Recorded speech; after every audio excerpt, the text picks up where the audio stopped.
Salut tout le monde, ici Vicman et aujourd'hui on va parler Altered. Je me suis dit je vais faire une vidéo, juste expliquer mon point de vue, expliquer en fait, essayer de bien expliquer le raisonnement qu'il y a derrière, préciser en préambule que je ne travaille pas à Equinox et que je n'ai aucun contact avec eux, en tout cas jusqu'à présent, sur le sujet de la vidéo.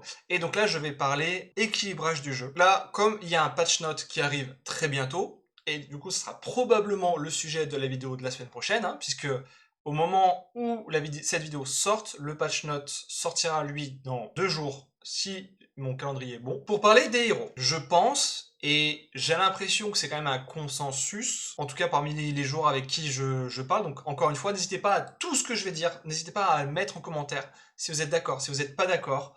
On peut essayer d'en débattre gentiment, bien sûr, c'est le but. Moi, c'est vraiment, j'essaie de prendre du recul comme je peux, d'essayer de voir ce qui va pas, c'est pour ça que je vais parler de ça.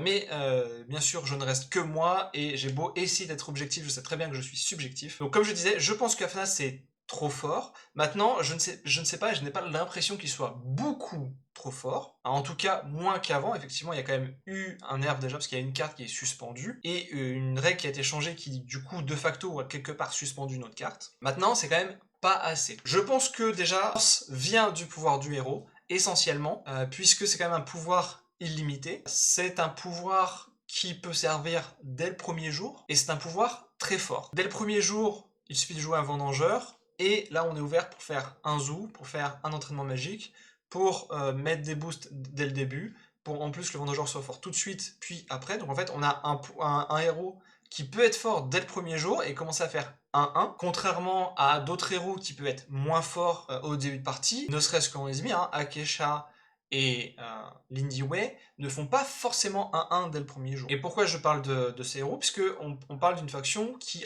est généralement contrôle. Alors, Afanas n'est pas forcément un héros à vocation contrôle, mais comme il a beaucoup d'outils de contrôle, et c'est un peu le principe de la faction Izmir, je le classe tel quel, contrairement à Kojo par exemple. Et il est d'autant plus fort en fin de partie, puisqu'il aura assez de mana pour jouer tout ce qu'il veut, parce qu'il y a beaucoup de cartes qui sont très peu chères, et il peut en jouer beaucoup, comme il pioche beaucoup. Et du coup là son pouvoir est d'autant plus fort, puisqu'il va mettre 1, 2, 3, 4, 5 boosts dans le même tour, sans problème. C'est sûr que la comparaison qu'il y a tout de suite ici, c'est Bazira, de dire oui mais Bazira c'est un seul boost, oui mais Teja, il y a Teja aussi, c'est un seul boost. Je pense pas qu'on puisse comparer les héros comme ça de manière fair, d'une bonne manière. D'abord c'est pas les mêmes factions, ce n'est pas les mêmes principes de jeu. Typiquement si Bazira donnait un boost en plus à chaque boost qu'on gagne, avec les cartes qu'on a actuellement, elle serait complètement craquée. Ça, il n'y a pas de doute. Je serais le premier à dire, même si je la jouerais, parce qu'elle serait craquée. Et pareil pour Teja. Mais ça n'empêche que l'équilibrage qu'on est censé avoir pour Afanas, parce que le principe c'est je dois faire un choix, c'est est-ce que je joue un personnage, est-ce que je joue des sorts, comment je le fais dans mon deck pour que j'ai assez de sorts pour avoir mes boosts, mais assez de personnages pour qu'ils puissent profiter des boosts. C'est censé être ça l'équilibrage. Le problème étant que l'équilibrage est un peu trop bon à mon avis, puisque il n'y a pas trop besoin de se forcer la tête, il suffit de jouer des sorts qui font des personnages, et hop, le tour est joué, tout est réglé, tout va bien. Mais en termes de héros, en fait, qui a aussi un pouvoir illimité, je pense à Gulrang. Son pouvoir est quand même très fort, puisqu'il suffit de faire un jeton, il y a un hop, il y a un boost, et c'est le même, je dirais, c'est la même restriction que pour Afanas. C'est Afanas, il faut jouer des sorts, là, il faut mettre des tokens. La différence, là on la voit tout de suite, c'est que Gulrang ne peut pas avancer tant qu'il n'y a pas 8 mana. Gulrang, alors c'est pas vrai, Gulrang peut avancer, mais les tokens générés par Gulrang ne font pas avancer Gulrang tant qu'il n'y a pas 8 mana. Donc, potentiellement, alors ça c'est juste une idée qui me vient là parce que juste j'en parle, on pourrait très bien avoir la même restriction sur Afanas. Et là, d'un coup, ça ferait que le personnage serait très fort en fin de partie, ce qui est le cas, et je pense que c'est le but, mais serait relativement faible en début de partie, puisqu'il ne pourrait que bloquer les avancées adverses, et pas avancer aussi. C'est-à-dire qu'au début de partie, au lieu de faire 1-1, il pourrait tenter de faire 0-0. À côté de ça, le problème à Afanas n'est pas que sur son pouvoir, c'est aussi sur les cartes. Il y a certaines cartes qui sont un peu trop fortes, et qui sont d'autant plus frustrantes à jouer contre, qu'on a ce qu'on appelle les remons de sort, c'est-à-dire des cartes qui vont permettre de récupérer le sort de la réserve dans la main, pour le rejouer. Alors, je pense à main tendue, qui a été suspendu, en tout cas pour l'instant. Je pense à sommeil, qui maintenant fait parler. Donc voilà, il y a ça à prendre en compte. Maintenant, alors je vais faire une petite digression, mais c'est pour arriver justement à ma réflexion, et je pense que vous comprendrez pourquoi je parle de ça. Alors, dans le jeu de cartes, mais dans les jeux en général, et je sais qu'à Runeterra, les développeurs en avaient parlé, et qu'ils faisaient ça. Et je n'ai aucun doute que Equinox, c'est ce qu'ils font. Personnellement, alors ça c'est vraiment un message que j'ai envie de vous donner, moi je suis optimiste pour l'avenir, parce que je sens que plus on avance, plus les choses sont bien, plus les choses vont vers le bon sens. Et certes, ben, il faut être patient, et certes, ben, il faut endurer, ou faites une pause. Hein. Vraiment, alors encore une fois, ça c'est une parenthèse encore, mais c'est une parenthèse dans la parenthèse. Si vous en pouvez plus du jeu, hein, parce qu'en ce moment ça vous saoule, parce que ça fait trop longtemps que Afanas est premier de la méta, que Sigismar est premier de la méta, que vous voyez toujours les mêmes jeux, que faites une pause, jouez à autre chose, revenez dans 2 mois, il y a un nouveau set qui va arriver, ça va être cool.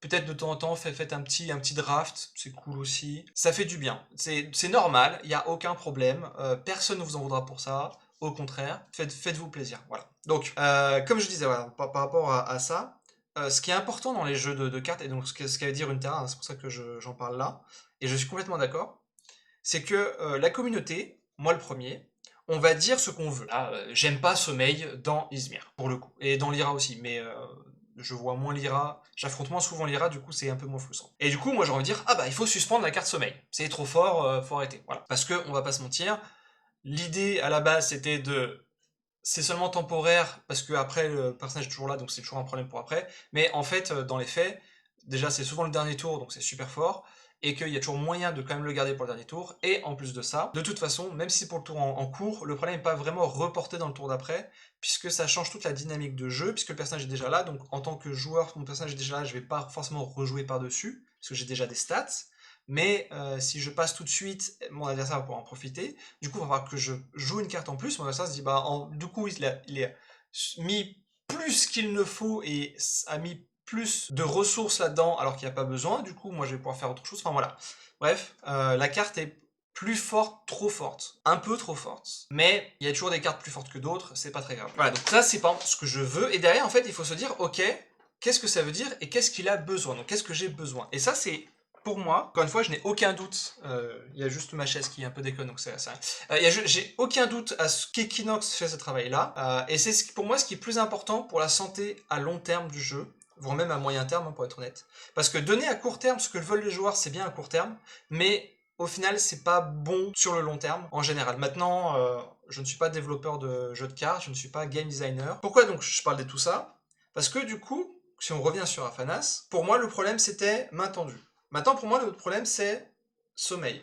Et en fait, je me rends compte d'une chose, c'est, bah, s'il joue la carte, que ce soit main tendue ou sommeil, hein, il la joue une fois, ok, c'est fort, ça fait des choses, ok. Il la joue une deuxième fois, de la réserve, ok, c'est fort, mais il a payé plus cher. Encore que main tendue, c'est vraiment pas cher de la réserve, mais ça, c'est un autre débat. Et du coup, je savais qu'il l'avait, donc je pouvais tourner autour, et même, d'ailleurs, même avant qu'il joue la carte, je me doute qu'il a sommeil en main, je me doute qu'il a si on parle toujours de main tendue, bon pour l'instant suspendu, donc on va mettre de côté, mais donc je me doute qu'il a la carte en main, et donc je calcule, je me dis ok, il va payer 1, il va faire sommeil, il va payer 3, il va faire sommeil, donc il y aura 4 mana qui part, potentiellement il pourra faire ça ou ça en plus par rapport au mana qu'il a en tout. Moi du coup, si je veux éviter le sommeil, ou du moins éviter le sommeil sur les cartes clés, qu'est-ce que je peux faire, comment j'organise mon tour? Et en fait, là où tout change, et c'est pareil aussi pour du coup la main tendue, hein, en fait c'est vraiment le même symptôme, c'est les uniques qui récupère un sort. Parce que là, sans parler des uniques, il y a Flamel qui existe. C'est vrai. Flamel coûte 4. C'est beaucoup de mana. C'est beaucoup de mana, et c'est ce qui fait que je trouve la carte équilibrée. Là où la carte est beaucoup moins équilibrée, alors si jamais je trouve une image d'une unique telle que je vais vous décrire, ben je vous les mets. En tout cas, moi j'ai vraiment vécu ça, d'un Flamel qui coûte 3 de la main, 3 de la réserve. En effet flèche, il récupère un sort de sa réserve. Et en effet, quand je quitte l'expédition, il récupère un sort de sa réserve dans sa main. Du coup, j'ai le droit à ah ben je te sommeille ça, je joue mon Flamel, je te sommeille ça. Fin de la journée, je récupère mon sommeil. Jour 2, enfin jour suivant, je te sommeille ça, je joue mon Flamel, je te sommeille ça. Hop, je récupère mon sommeil et la personne m'a utilisé 6 sommeils sur 3 tours, sur 3 jours, pardon, avec une seule carte. J'ai perdu. Parce que c'est impossible à tourner autour en fait. Je peux rien faire. Je peux rien faire. Oui, mais tu peux saboter, tout ça. Non, il faut avoir le sabotage dans la main, il faut l'avoir au bon moment, en sachant que le sommeil reste très très très très peu de temps dans la réserve, dans ce contexte-là, et du coup c'est compliqué de tourner autour de ça. Et en fait, c'est pareil avec ma tendue, c'était exactement le même scénario, et du coup j'en viens à penser que le problème, et ce dont on a besoin, le problème c'est les Unix 7.1, qui sont avec un power level, avec une puissance au-dessus de ce qu'il faut, qui sont trop fortes, et qui vont exacerber les cartes qui sont justement très fortes, et les rendre d'autant plus frustrantes. Alors, où je veux en venir avec tout mon discours, et ça c'est une idée que j'ai. Quand j'en parle, à chaque fois que j'en parle, je sais que j'ai des retours des gens assez... C'est assez... Il y a un peu des deux, et je trouve ça très drôle. Moi je pense, alors encore une fois, ça c'est une idée, alors pour le coup ça c'est pour Equinox. Equinox, c'est une idée que j'ai, une idée que je vous donne, peut-être que vous y avez déjà pensé, c'est très probable. En tout cas, moi j'explique mon raisonnement, et après, c'est Equinox de faire les choix. Je comprendrais tout à fait que ce soit pas mis en place. Moi, je pense que c'est la chose à faire, mais encore une fois, je comprendrais que ce soit pas mis en place, et je vais expliquer quand même ce que je pense. Moi, je pense qu'il faut juste suspendre de la compétition. Mais pour moi, je pense qu'à la sortie du 7.4, il faut enlever de la compétition toutes les uniques du 7.1, sans distinction. Comme ça, il n'y a aucun souci. Bon, tant pis, les uniques moyennes, on peut plus les jouer, mais au moins, on peut pas se dire « Ah, mais je sais pas si c'est trop fort, si c'est pas assez fort. » On enlève tout, hop, pas de souci. Pourquoi? Alors, pourquoi je parle de ça maintenant? Pourquoi au moment de la sortie du 7.4? Pourquoi tout ça? Parce que les Unix 7.1 sont problématiques depuis le début du set. Ça, clairement, on le voit dans tous les tops de tous les tournois. Il y a quasiment que des Unix 7.1 et quasiment que des Unix qui sont très très fortes. Ça, il n'y a pas de souci. Bien sûr, c'est aussi piloté par des bons joueurs qui ont aussi des bonnes listes optimisées. Du coup, pourquoi maintenant? Parce que l'algorithme des uniques s'améliore. Personnellement, alors je sais que tout le monde n'est pas d'accord avec ça, mais personnellement, je l'ai vu, la différence entre le 7.1 et le 7.2, j'ai vu la différence entre le 7.2 et le 7.3, et je suis assez optimiste quand les gens chez Equinox disent vous verrez au 7.4 ce sera encore mieux, et je leur fais confiance parce que j'ai vu la différence déjà. Il l'avait dit et je l'ai vu, donc je me dis, ça va être encore mieux au 7.4. Alors je sais qu'on va dire, oui, mais au 7.2, il n'y a que des boosts, machin. Au 7.2, le but c'était de resserrer le power level. Alors certes, il y avait de mauvaises cartes, et que dans l'ensemble, elles sont plutôt mauvaises, c'est vrai, mais il y a quand même quelques bonnes cartes. Et les bonnes cartes, elles étaient, à mon sens, à un power level assez bon. Et ce chien me casse les couilles, je vais lui péter la gueule. Et au 7.3, j'ai vu des cartes encore plus équilibrées, encore même un peu plus fortes, et très bien. Il y a aussi de bonnes uniques, il y a aussi des mauvaises uniques, mais dans l'ensemble, c'est plutôt pas mauvais. Et ce qui est pour moi, comme je dis, très encourageant pour la suite. Le truc qu'il y a, c'est que tout le monde, beaucoup de gens que je peux voir sur les réseaux sociaux, etc., ou discuter, ils vont dire oui, mais l'unique elle est nulle, puis regarde, j'ai ça à côté. C'est l'unique 7.1 qui a un power level clairement au-dessus que ce que ça devrait être, et donc forcément, j'ai le choix entre une carte qui va me dire je pioche en effet flèche, elle me coûte 2 mana, elle a des stats correctes, et je pioche en effet flèche, elle coûte 4 mana. Je vais prendre celle qui coûte 2 mana. Grosso modo, c'est la différence pour faire simple. Et pourquoi du coup au 7.4? Parce que y a deux choses. C'est qu'on aura assez d'uniques, 3 sets d'uniques pour remplacer, pour chercher, pour de nouveau essayer de optimiser nos decks, de rendre nos decks personnels, c'est aussi ça le principe de l'unique, moi j'aime beaucoup, c'est de personnalisation des decks. Ça va relancer la chasse aux uniques, et il y a aussi qu'on aura tout de suite se dire, ok, le power level des uniques, c'est plutôt ça. Derrière, quand je vais faire un tournoi, c'est pas mon adversaire va sortir l'unique et je serai en mode mais putain, mais ce truc c'est trop fort des machins, c'est en mode ah ouais, c'est pas mal, c'est un peu plus fort que la rare, ah non, ça apporte des trucs un peu différents de la rare et tout, ah c'est pas mal, ça rentre dans le deck, ah ok, il l'a construit comme ça, tac tac tac, et ça va être vraiment très agréable, alors que là c'est vraiment juste, c'est des bulldozers. Mais dans l'ensemble, je pense que ce sera mieux, parce que ne serait-ce que pour un débutant qui arrive, il verra des trucs forts, et quand il regarde le marketplace, il pourra voir des trucs équivalents, avec des prix abordables, et il sera ah ouais putain moi aussi je peux faire ça, ah ouais c'est quoi, alors je pourrais pas avoir la même unique parce que forcément c'est une unique, mais c'est ma manière de voir les choses. Maintenant pour le patch, parce que là j'ai parlé un peu d'Aphanas, mais l'idée aussi de la vidéo c'était un peu parler du patch, et je vois le temps défiler, je parle beaucoup trop. Le but, plutôt ce qui est mieux, c'est que tous les héros soient compétitifs, qu'ils aient tous un peu leur moment sur le devant de la scène, et que ce soit vraiment cool. Et ça vraiment, personnellement, je ne peux que souhaiter ça, c'est vraiment trop bien quand il y a un metagame très varié, qu'il y a plusieurs decks qui sont forts, surtout que là on peut imaginer qu'il peut y en avoir 6, à minima, un dans chaque faction, avec d'autres decks qui sont un peu moins forts, mais qui sont plus préférés, parce que les héros sont différents, ça se joue différemment. Donc ça c'est le mieux. Maintenant, il y a quand même un adage qui dit « le mieux est l'ennemi du bien », c'est pas pour rien. Je pense que ce qui serait bien, c'est juste de casser les jambes à Aphanas, comme ça a été fait à Waru. Alors attention, je ne dis pas ça parce que je n'aime pas Afanas. Pour être honnête, je suis très frustré d'affronter Afanas, donc peut-être que ça joue, c'est vrai, mais j'aime quand même bien la mécanique du jeu de Afanas, et je me dis que c'est quand même mieux si le héros peut quand même exister que s'il disparaît comme Waro. Le truc je pense que c'est bien de le faire, de lui casser les jambes comme Waro, c'est pour faire tourner le metagame, faire tourner les jeux qu'on voit, parce que ça fait longtemps qu'il est là. Alors je sais qu'il y a pas mal de gens qui diraient oui mais Sigismar c'est pareil, voilà. Sigismar est très fort mais je le trouve beaucoup plus équilibré, et je sais pas comment expliquer ça. J'ai pas ce même sentiment d'inévitabilité quand je joue contre Sigismar que quand je joue contre Afanas. C'est-à-dire que contre Afanas, je sais qu'à la fin, il va me faire sommeil, je récupère, sommeil, je récupère, sommeil, sommeil, et j'aurais perdu.